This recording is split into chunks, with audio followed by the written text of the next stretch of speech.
influenciadora Adriana Miller e o marido, o jogador Lincoln Henrique, ex-Grêmio e que atualmente defende o FC Alverca, de Portugal, encantaram os seguidores ao compartilhar um ensaio para celebrar a chegada do terceiro trimestre da gestação.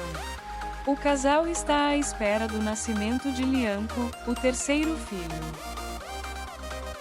Para o ensaio, eles escolheram um cenário criativo e paradisíaco, um banheiro aberto onde posaram em diferentes ângulos.